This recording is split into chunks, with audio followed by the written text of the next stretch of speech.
నమస్కారం. ఈటీవీ తీర్థయాత్ర కార్యక్రమానికి స్వాగతం. సచ్చిదానంద స్వరూపుడు, శాశ్వతుడు అయిన విష్ణువునే శ్రీకృష్ణుడు అంటారని మహాభారతంలోని ఉద్యోగ పర్వం నిర్వచించింది. నీలమైన దేహవర్ణం కల సుందర స్వరూపుడైన విష్ణువును కృష్ణుడు అంటారని శాంతి పర్వం చెప్పింది. ఎవరి పట్ల ఎనలేని భక్తిని చాటుకోవాలో, ఏ దైవం పట్ల మనస్సు సదా అనుసంధానమై ఉండాలో, ఎవరు జగదానంద కారకుడో, ఎవరు మంగళ స్వరూపుడో అతడే శ్రీకృష్ణ పరమాత్మ అని దేవీ భాగవతం వివరించింది.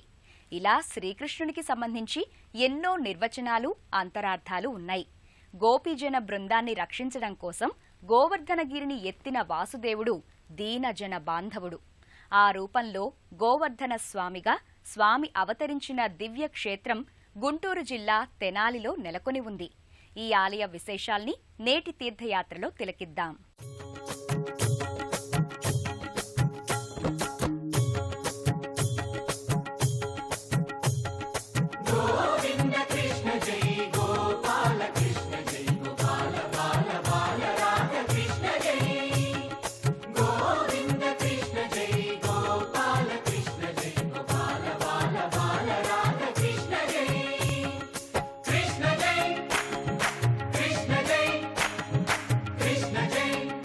బాలకృష్ణ జై,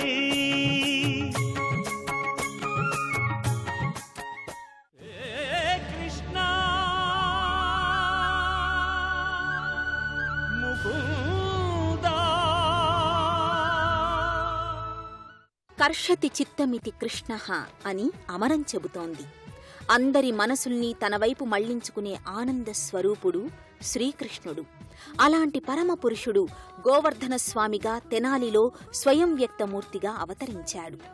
పౌరాణిక, చారిత్రక ప్రశస్తి కలిగిన ఈ ఆలయంలోని గోవర్ధన స్వామిని కాకతీయులు మొదలుకొని శ్రీకృష్ణదేవరాయల వరకు ఎందరో సేవించి పునీతులయ్యారు. గోవర్ధన గిరిని శ్రీకృష్ణుడు తన చిటికిన వ్రేలిపై ఎత్తిన భంగిమలో ఉన్న స్వరూపమున్న ఏకైక ఆలయంగా ఇది ప్రసిద్ధి పొందినది. గుంటూరు జిల్లాలోని తెనాలి పట్టణానికి ఎంతో ప్రశస్తి ఉంది. పౌరాణిక, చారిత్రక, రాజకీయ, సాంస్కృతిక అంశాలకు సంబంధించి ఎన్నో ఘటనలతో తెనాలికి ప్రత్యక్ష, పరోక్ష సంబంధం ఉంది. ఆంధ్ర ప్యారిస్గా వ్యవహరించే తెనాలిలో ఉన్న ప్రాచీన ఆలయం శ్రీ గోవర్ధన స్వామి సన్నిధి. వర్ణరంజితంగా సువిశాలమైన లోగిలిలో గోవర్ధన స్వామి వారి ఆలయం అలరారుతోంది. పంచలోహాలతో తాపితం చేసిన ధ్వజస్తంభంపై దశావతారాల రూపురేఖలు హృద్యంగా గోచరమవుతాయి.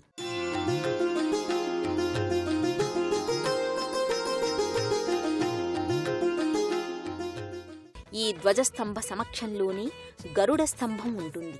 ఇది శ్రీకృష్ణదేవరాయలు తన విజయ యాత్రకు చిహ్నంగా ఇక్కడ దీనిని స్వయంగా ఏర్పాటు చేశాడు. రాయలవారి శౌర్య ప్రతాపాలకు, విజయ పరంపరకు, ఆధ్యాత్మిక పిపాసకు ఈ గరుడ స్తంభం ప్రత్యక్ష నిదర్శనమై నిలుస్తోంది. సాక్షాత్తు పరమాత్మ భూమిపై నడయాడితే ఎలా ఉంటుంది అనే భావనకు సాకార రూపమే శ్రీకృష్ణావతారం. శ్రీహరి తన నారాయణ తత్వాన్ని ప్రస్ఫుటంగా ప్రకటించిన అవతారమిది. ఆదర్శ, ఆరాధ్య భావాల సమాహారాలుగా ఈ అవతారం కొనసాగింది. గోవర్ధనగిరి ధర గోవింద, గోకుల బాలక పరమానంద అంటూ కృష్ణలీలా తరంగిణిని భక్తులు కీర్తించిన ఆ స్వరూపం గోవర్ధనోద్ధార శ్రీకృష్ణుడు. గోవర్ధన స్వామిగా అవతరించిన శ్రీకృష్ణుడు గర్భాలయంలో దివ్య కాంతుల్ని వెదజల్లుతూ భక్తాభీష్ట వరదాయకునిగా పూజలందుకుంటున్నాడు. గర్భాలయంలో తన చిటికిన వేలిపై గోవర్ధనగిరిని ఎత్తిన విలక్షణ రూపంలో శ్రీకృష్ణుని దివ్యమంగళ విగ్రహం గోచరమవుతుంది. సంపూర్ణ పంచలోహ కవచాలంకృతంగా గోవర్ధన స్వామి ప్రకటితమవుతాడు.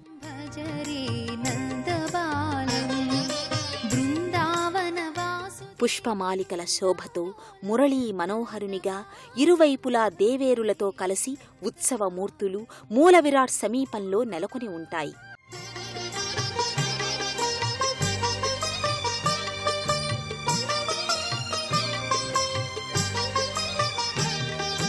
జలజ సంభవాది వినుత చరణారవిందం కృష్ణం కృష్ణం ఇంద్రుడు అహంకారంతో తనని పూజించలేదని గోకులంపై కక్షబూనాడు. వారిపై కక్ష సాధించడానికి వాయువు, వరుణుడు వంటి దిక్పాలకుల్ని వారిపై ప్రకటించాడు. అప్పుడు శ్రీకృష్ణుడు గోవర్ధనగిరిని ఎత్తి గోకులాన్ని, గోపీజనాన్ని, గోవుల్ని రక్షించాడు. దీనజన బాంధవునిగా కృష్ణ పరమాత్మ తన లీలా విశేషాలను ప్రకటించాడు. ఆ రూప విశేషం ఈ గర్భాలయంలో నయనమోహనంగా ప్రకటితమవుతోంది. పరమపావనమైన శ్రీకృష్ణ నామం లోకాల్ని సులువుగా ఉద్ధరించడానికి దోహదం చేస్తుందని శృతి స్మృతులు చెబుతున్నాయి. ఈ కలికాలంలో కృష్ణనామ సంకీర్తనం వల్లనే మానవులు ముక్తులవుతారని శుకబ్రహ్మ పరీక్షిత్తుకు ప్రబోధించాడు. అలాంటి కృష్ణుడు గోవర్ధన పర్వతాన్ని చిటికెన వ్రేలిపై అలవోకగా మోసే రీతిలో స్వామి తన లీలామానుష వేష తత్వాన్ని ప్రకటిస్తున్నాడు. వేణుగాన లోలునిగా తన నాదస్వరూపాన్ని చూపిన ఈ పరంజ్యోతి పాంచజన్య శంఖాన్ని పలికించి జాగృతి కలిగించాడు. మనల్ని ఓదార్చి, మైమరపించి, వెన్నుతట్టి బాసటగా నిలచి, గమ్యాన్ని నిర్దేశించి, జీవితానికి పరిపూర్ణతనివ్వగలిగిన పరమ దైవం శ్రీకృష్ణుడు.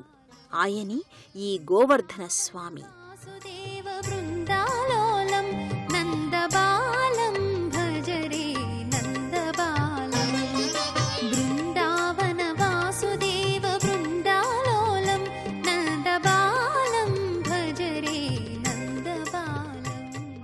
తెనాలిలోని గోవర్ధన స్వామి ఆలయానికి సంబంధించి ఎన్నో పౌరాణిక, చారిత్రక అంశాలు ముడిపడి ఉన్నాయి. త్రేతాయుగంలో పరశురాముడు క్షత్రియ సంహారం చేసిన పాపాన్ని ప్రక్షాళన చేసుకోదలిచాడు. అందుకోసం కశ్యప ప్రజాపతికి దట్టమైన అరణ్యములతో కూడిన ప్రాంతాన్ని దానంగా సమర్పించాడు. ఆ దండకారణ్య ప్రాంతంలోనిదే నేటి తెనాలి. కాలక్రమంలో ఈ అరణ్యమే జనబాహుళ్యంతో విస్తరించింది. కాకతీయుల పాలనలో ఉన్న ఈ ప్రాంతం తర్వాత నృసింహదేవరాయల అధీనంలోకి వచ్చింది. శాలివాహన శకం సౌమ్యనామ సంవత్సరం కార్తీక శుద్ధ ఏకాదశి నాడు జగన్నాథ వల్లభుడనే భక్తునికి స్వామి స్వప్నంలో తన ఉనికిని తెలియజేశాడు. జగన్నాథ వల్లభునికి స్వామి స్వప్నంలో కనిపించి ఊరికి ఉత్తరంగా పాలు స్రవించే చెట్టు క్రింద తాను భూగర్భంలో ఉన్నానని చెప్పాడు. తనను బయటకు తీసి సంప్రోక్షణ చేసి కోవెల నిర్మించి సకలోత్సవాలను నిర్వహించమని ఆదేశించాడు. స్వామి ఆదేశం మేరకే ఆ పాలవృక్షం దగ్గరే స్వామికి ఆలయాన్ని నిర్మించారు.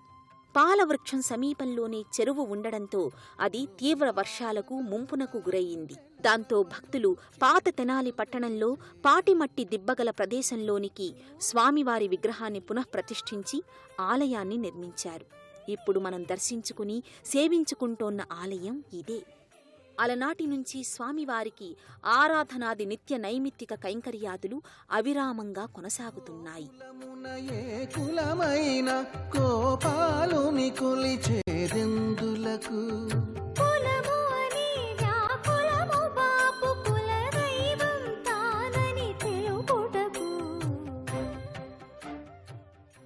తెనాలి శ్రీ గోవర్ధన స్వామి ఆలయం సమీపంలోనే శ్రీ వేణుగోపాలస్వామి వారి ఆలయం నెలకొని ఉంటుంది.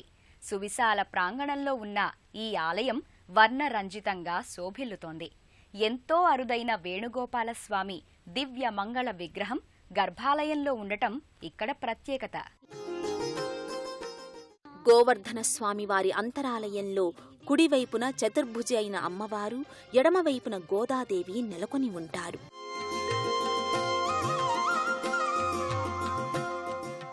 మరోవైపున వైఖానస మహర్షి విగ్రహం ప్రత్యేకంగా అమరి ఉంటుంది. ఇదే సన్నిధిలో పన్నిద్దరాళ్వార్ల మూర్తులుంటాయి. వైష్ణవ మతోద్ధారకులైన ఈ మూర్తుల్ని తిరునక్షత్ర సందర్భంలో ఇక్కడ ఆరాధనోత్సవాలని నిర్వహిస్తారు. తెనాలి శ్రీ గోవర్ధన స్వామివారి ఆలయంలో ఎంతో అరుదైన ఆంజనేయ స్వామి ఆలయం ఉంది. ఈ స్వామిని వీర ప్రతాప ఆంజనేయ స్వామిగా వ్యవహరిస్తారు. ధైర్యం, అభయం, ఆనందం, కార్యసిద్ధి లభించడానికి, దుష్టశక్తులు, గ్రహదోషాల నివారణ కోసం వీరప్రతాప ఆంజనేయ స్వామిని భక్తులు ఆరాధిస్తారు. గోవర్ధన స్వామి చెంతనే ఉన్న వీరప్రతాప ఆంజనేయ స్వామి సింధూరవర్ణ శోభితంగా నేత్రద్వయం, మీసకట్టు, తిరునామం కిరీటాది అలంకారాలతో అనంత తేజో విరాజితంగా ప్రకటితమవుతాడు.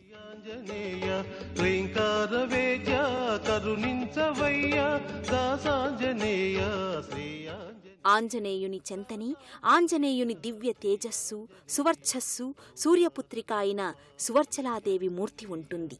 వీరప్రతాప ఆంజనేయ స్వామి సకల మనోభీష్ట ప్రదాత. ఎక్కడ రామనామం ప్రకటితమవుతుందో అక్కడ ఆంజనేయుడు శ్రీరామదాసునిగా కొలువుతీరి ఉంటాడు.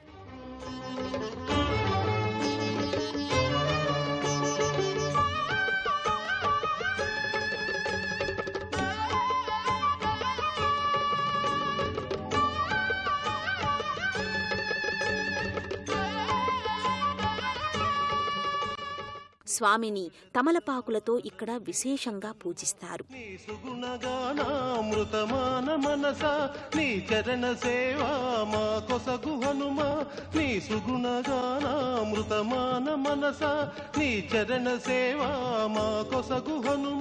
దాసాంజనేయ శ్రీ ఆంజనేయ, దాసాంజనేయ శ్రీ ఆంజనేయ, ఓంకార రూప శ్రీ ఆంజనేయ, శ్రీంకార దీప దాసాంజనేయ, ఓంకార రూప శ్రీ ఆంజనేయ, శ్రీంకార దీప. వేద పండితుల మంత్రోచ్చారణలతో, భజనలతో, ఆరాధనాది కైంకర్యాదులతో ఈ ఆలయం నిత్యం శోభాయమానంగా ఉంటుంది. వైఖానస ఆగమోక్తంగా నిత్యోత్సవాలు మొదలుకొని బ్రహ్మోత్సవాలను ఇక్కడ నిర్వహిస్తారు.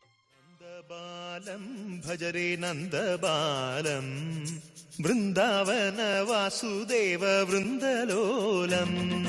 నందబాలం భజరే నందబాలం, బృందావన వాసుదేవ వృందలోలం. జలజ సంభవాది వినుత, జలజ సంభవాది వినుత, జలజ సంభవాది వినుత, జలజ సంభవాది వినుత, చరణారవిందం కృష్ణ లలితా మోహన రాధవదనా నళిన మిళిందం. బృందావన వాసుదేవ వృందలోలం.